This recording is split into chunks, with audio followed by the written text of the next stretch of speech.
क्या चल रहा है सती? इस समय उनके पास जाना उचित नहीं होगा। महादेव पीड़ा में है दीदी, मुझे उनके पास जाना होगा।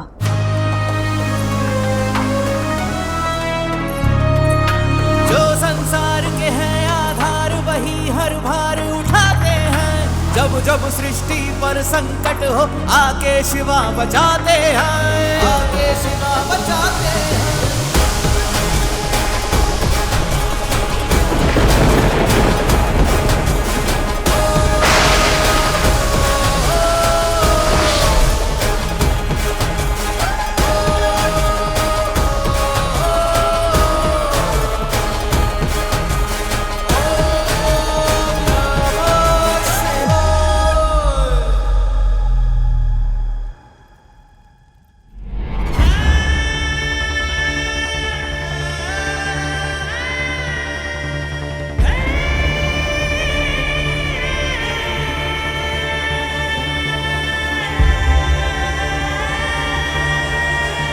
महादेव की कृपा से इस सृष्टि से अलाहाल का दुष्प्रभाव दूर हुआ। हर हर महादेव, हर हर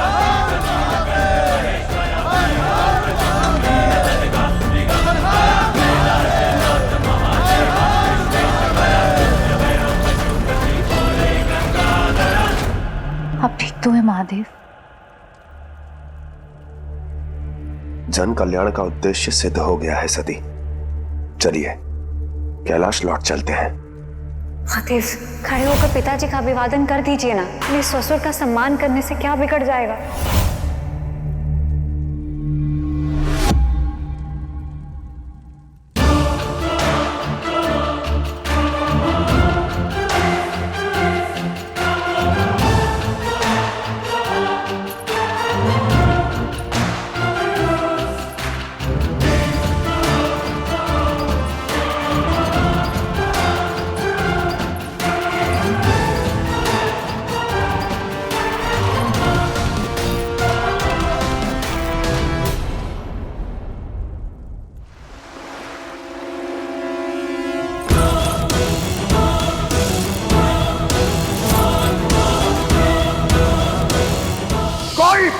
यदि इस यज्ञ को बाधित करना चाहता है तो उसे सर्वप्रथम मुझसे युद्ध करना होगा।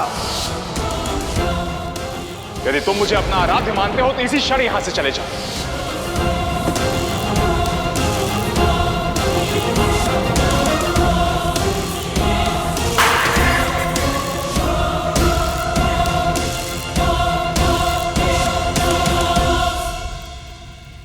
ये आप क्या कर रहे हैं आर्य? भस्मीभूत कर रहा हूं हर उस वस्तु को जो मुझे स्मरण करा रही है उस पल का जब मेरी ही सभा से मुझे निकाल दिया गया।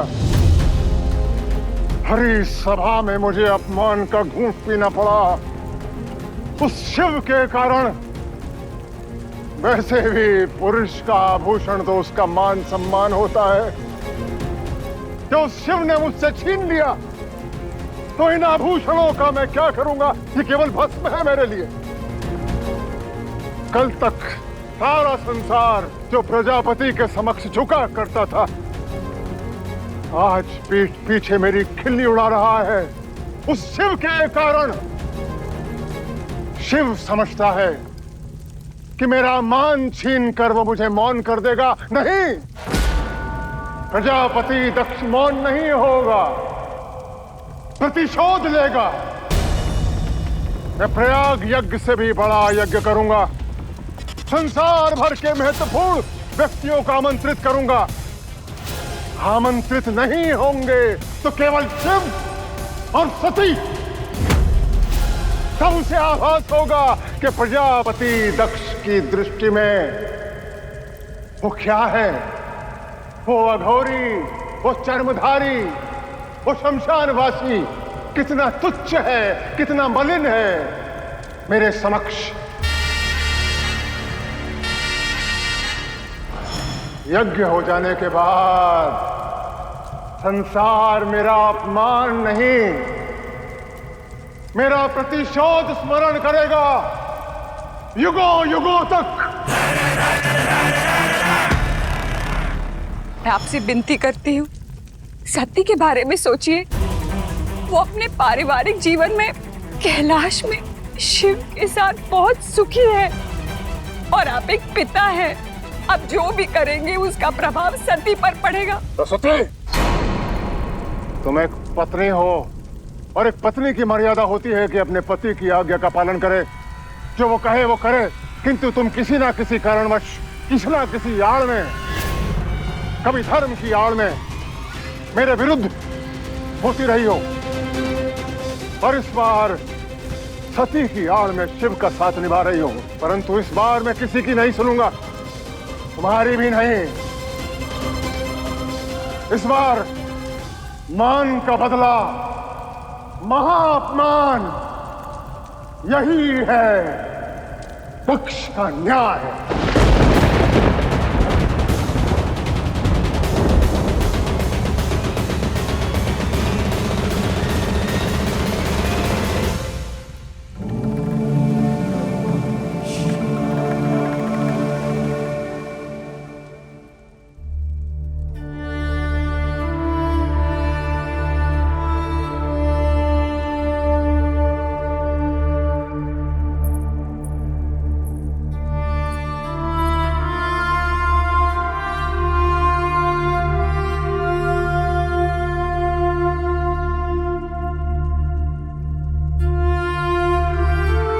सती, आज प्रयाग यज्ञ में जो हुआ वो नहीं होना चाहिए था। इस चंदन के लेप से आपके कंठ की पीड़ा कम हुई? मुझे आपकी पीड़ा की चिंता है, आपकी भावनाओं, आपकी पीड़ा का अनुमान है मुझे। आज जो भी हुआ उससे आप दुखी हैं। आपने मेरे प्रश्न का उत्तर नहीं दिया। आपकी पीड़ा कम हुई? हाँ सती, मेरा कंठ अब ठीक है।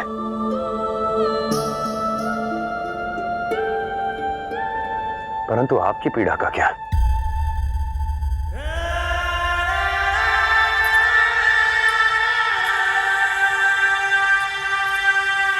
सती, इतनी रुष्ट है कि मुझसे बात भी नहीं करेंगी।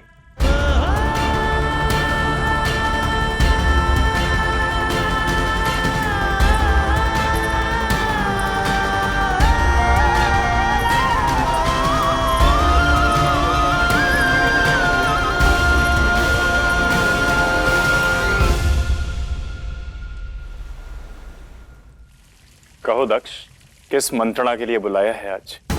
आराध्य परमपिता, मैंने ऋषि ऋचिक की सहमति से एक निर्णय लिया है कि मैं कल यहाँ प्रयाग यज्ञ से भी बड़ा यज्ञ आयोजित करूंगा।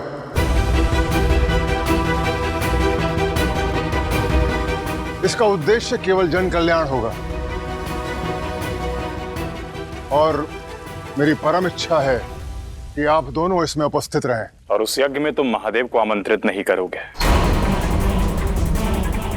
यही विचार है ना तुम्हारा दक्ष?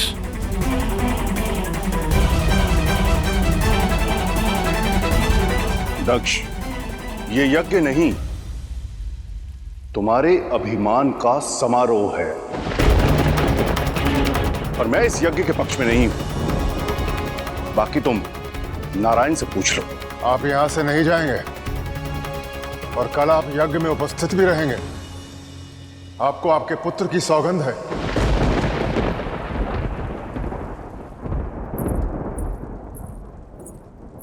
देवी सती,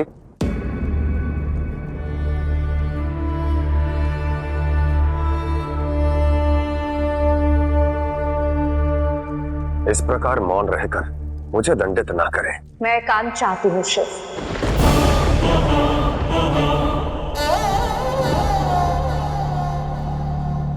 जब सती का मन अशांत हो तो शिव एकांत कैसे दे सकता है? सती,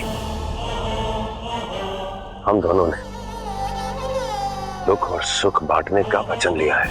आप बताइए, आपकी क्या समस्या है? मैं अवश्य उसे पूर्ण करूंगा। बताने से क्या होगा महादेव? मेरी हर बात का तर्क है आपके पास, मेरी व्यथा के पीछे की कथा है आपके पास। आप निर्दोष हैं, सब दोष मेरा है, स्वीकार करती हूँ। देवी सती, यज्ञ में जो भी हुआ वो नहीं होना चाहिए था। मैं जानती हूँ आपके मन में पिताश्री के लिए कोई मलिनता नहीं, परंतु पिताश्री आपको शत्रु मानते हैं और आप ये जानते हैं। फिर भी उनके आने पर आपने उठकर उनका अभिवादन नहीं किया, ये जानते हुए कि बात बढ़ सकती है आप नहीं उठे।